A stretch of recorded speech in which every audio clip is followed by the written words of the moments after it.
You are listening to Housekeepers Chat by the United States Department of Agriculture from 1927. Disclaimer: this is read from a historic archive document. Do not assume content reflects current scientific knowledge, policies, or practices. This broadcast was aired on the 5th of January of 1927. Cat and rabbit fur coats grading as genuine sealskin have come to Aunt Sammy's attention.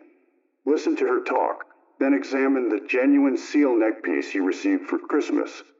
Is it seal, or is it something else? Only 1 out of 500 can tell the difference. There's an appetizing cold weather supper menu in today's chat, and a recipe for corn chowder.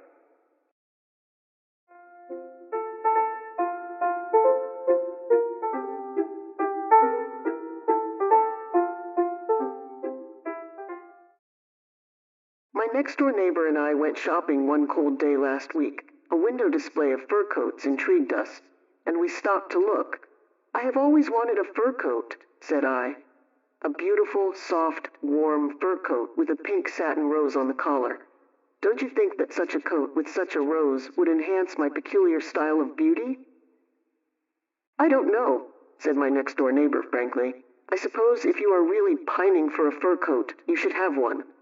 As for me, the poorest investment I ever made was a cheap fur coat. It cost too much, in the first place, even for a cheap coat. It was too warm to wear except on occasional long drives. I decided that the best type of coat for mild climates is a fabric coat of conservative cut, with collar and cuffs of fur." "Perhaps so," I agreed, "but it seems to me that the money spent for a genuine fur coat in cold climates is justified by the pleasure and satisfaction one gets from wearing it, and by the fact that the fur may be remodeled and repaired and later used for trimmings."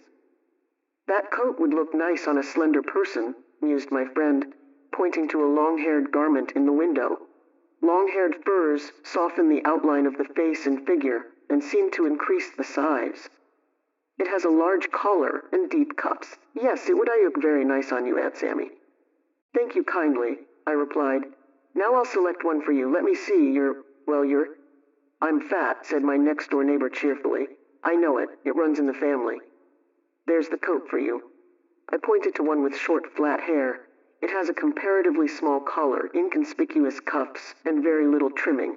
I notice you don't wear much trimming, especially if it's bulky or heavy. Let's go inside for a minute and get warm. If the clerk says, "Did you wish something?" you say, "Just looking, thank you." We entered the store. "Did you wish something?" said the clerk. "Just looking, thank you," answered my next-door neighbor, her eyes on a fur coat. "May I ask what you are looking at?" said the clerk politely. "I am looking at a seal coat," said my friend. "A beautiful seal coat lined with rich brown satin. Do you mind if I look?" "Not at all," said the clerk. "But you are looking at a rabbit skin coat, plain rabbit skin plucked and dyed." "Disillusioned again!" exclaimed my next-door neighbor. "Is the brown beaver next to it a rabbit skin too?" "Yes, indeed, rabbit skin, specially sheared and dyed. You may read the labels inside the coats." "Don't tell me," pleaded my friend, "that the handsome Alaskan sable over there in the corner is rabbit skin." "Not rabbit skin," said the man. "Dark raccoon pelts." "How do you happen to know so much about furs?" I asked. "Because it's my business to know furs. If you're interested, I'll tell you more about them. I don't censure you women for not being able to tell rabbit skin from sealskin. Most persons couldn't recognize genuine fur on the live animal, so of course they can't be expected to know much about it, made up into a coat. There are many different kinds of furs. All fur dealers know this. They also know that the general public is ignorant when it comes to furs. So many dealers misname their products, overprice them, and deceive the buyer. For instance, take the matter of misnaming furs. It began honestly enough. Certain dealers wanted to distinguish their furs from those of other merchants, so they gave their products certain trade names. This was honest enough in the hands of honest dealers, but in the hands of dishonest fur sellers, it became just plain deception. It is the aim of every manufacturer and dyer of furs to produce an article which will have a vogue. To protect this article, it is given a trade name. This identifies it in case it becomes popular.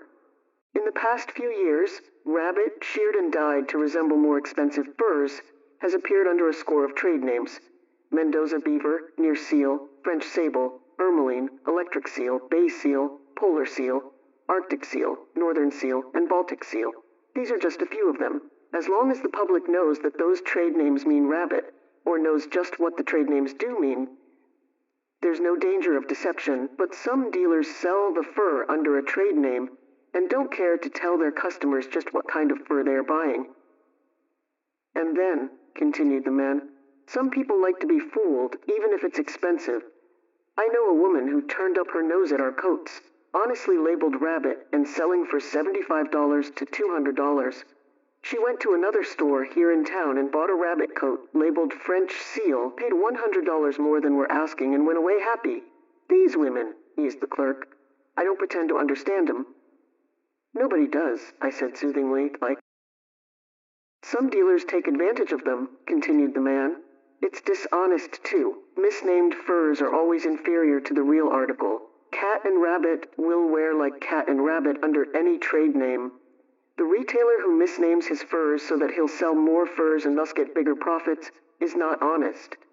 Such a merchant could sell a pointed fox like that one in the corner for a genuine silver fox. He could sell rabbit for Baltic fox, muskrat for Hudson seal, or even dogskin for Isabella fox. Often the common and cheap furs are prepared so that they resemble rare and costly furs. It takes years of training and experience to learn to judge furs. Even experts are fooled sometimes. The fur trade itself is waking up to the dangers in misnaming furs. While the United States has no drastic laws governing this, the question of misnaming furs is being considered by trade associations. The Better Business Bureaus of the advertising clubs have sent out to dealers and closely connected interests lists of the trade names and real names of furs. Personally, I think there will be less deception in the near future than there is today. The safest thing to do is to buy furs from dealers who can be trusted, both for their knowledge of furs and for their business integrity. I believe you're that kind of a person, said my neighbor, admiringly. When I do my fur coat shopping, I shall call on you. The man bowed us out into the cold January snowstorm, and we made short work of our shopping. It was so cold that we were anxious to get home. I'm cold and I'm hungry, confessed my neighbor as we neared home. Why don't you stop at my house tonight and eat with me? I'm going to have some of the delicious corn chowder I'm noted for. I'm glad to accept the invitation, I said, but I didn't know you were noted for corn chowder. I'm not, yet, but I may be after you taste the chowder. You broadcast every good recipe you hear of. Not till it's tested, I said. You never can tell about a recipe, even for corn chowder, till you've tried it. My next-door neighbor had a very appetizing supper that evening. Corn chowder is a convenient food to serve when you've spent the afternoon shopping. It doesn't take long to prepare, and is a warm and nourishing winter dish.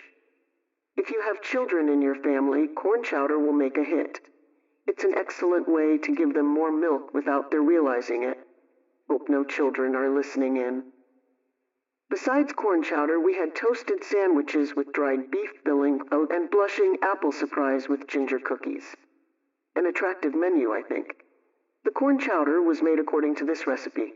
8 ingredients: 1 pint milk, 1 onion or more if desired, 1 pint boiling water, 1 quart potatoes diced, 2 cups canned corn, salt, 2 tablespoons salt pork, diced pepper.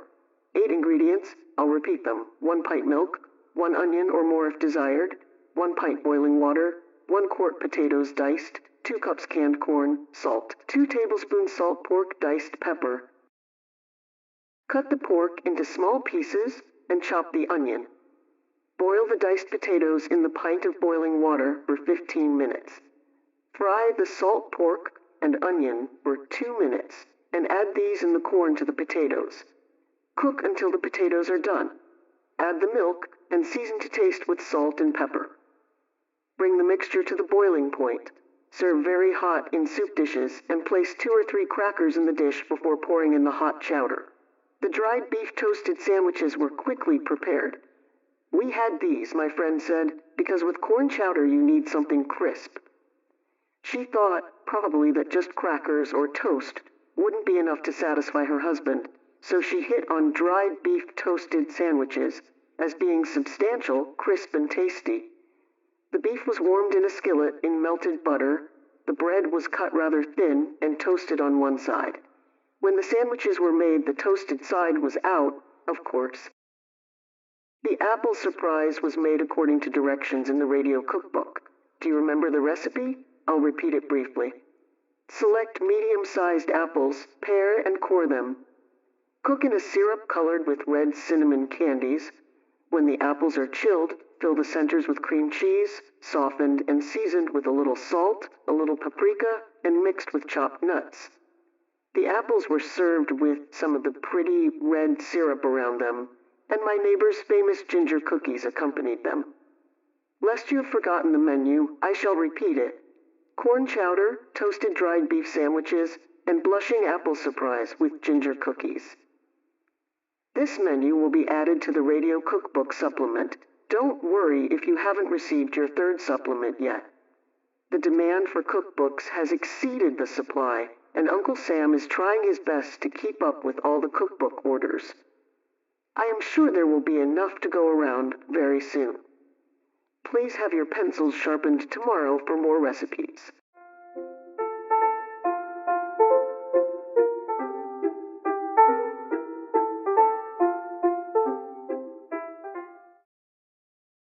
This broadcast was researched and produced by BreakAway Empire LLC.